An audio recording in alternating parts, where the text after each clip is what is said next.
Hi. In this session, we will be discussing about the landmark trials in diabetes.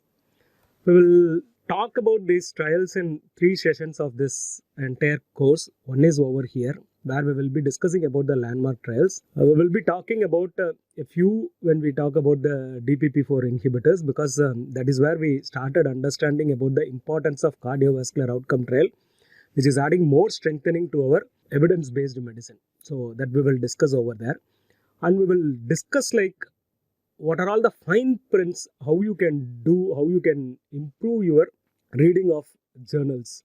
So that we will discuss in an independent session like this in the latter part of the course.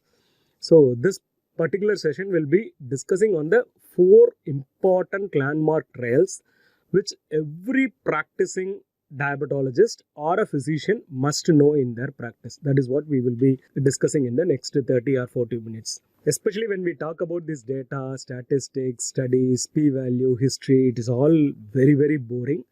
But stick with me, we will make it simpler, we will make it easier for you to understand these trials, and you can also improve your knowledge by listening to these 2 or 3 sessions. You can improve how you should read an article, or how you should understand the importance of reading this landmark articles. So that is very, very important for every one of us.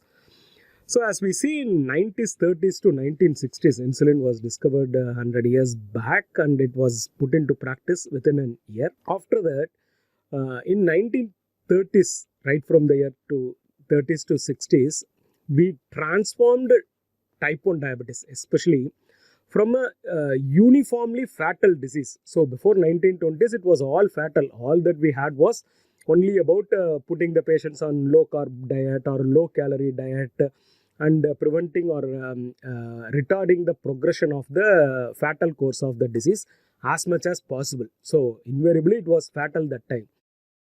So it was transformed from a uniformly fatal disease to a chronic degenerative one, where like things in the form of ailments in the form of nephropathy, neuropathy, autonomic neuropathy, retinopathy, everything has set in. So we moved it from a disease of a fatal disease to all these macrovascular complications. So it developed into a chronic degenerative one. So as it was happening, there were two concepts which was striking at that time. One was whether by controlling the blood sugars, can we delay the progression of the diabetes or not. So this was the concern. Or is it just the natural course of the ailment that the people are from just because of glucose in abundance, or these ailments set in the patients? So these are the two things which we were keen in noting. Is it forming the all this neuropathy, retinopathy, nephropathy, autonomic neuropathy, or CV diseases, or are they inevitable, like where if the patient has 10 years or 20 years of diabetes, they have to eventually develop these diseases or not? Or by controlling the sugars, this they called as glucose hypothesis, by controlling the sugars, are we able to retard or delay the prognosis or the progression of these micro and macrovascular complication? So this they wanted to try in major outcome trials. So UGTP study, which we will be discussing when we discuss on sulfonylurea. So we'll just keep all those early studies aside, because these studies showed us how the trial should not be conducted.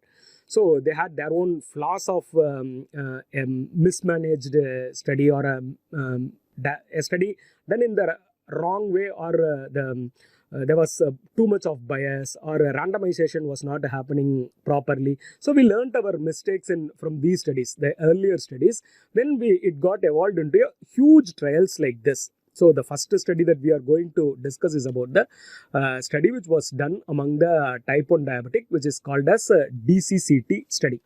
So when DCCT study was done by very good organizations like NHLBI were involved in conducting of this study.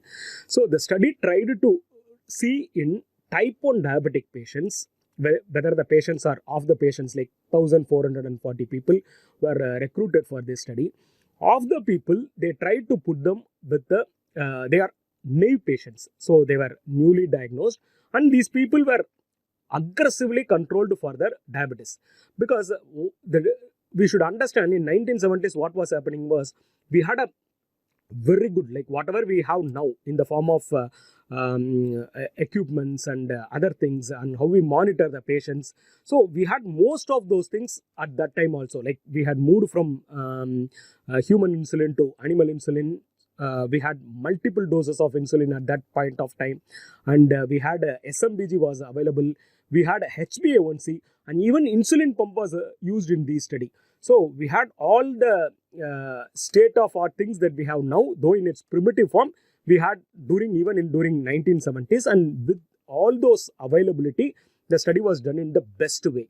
So the study tried to look into of the people, like by controlling their sugars aggressively, are we able to prevent the appearance of retinopathy or not? So this is the first thing that the trial tried to see. So whether the microvascular complication can be prevented or not.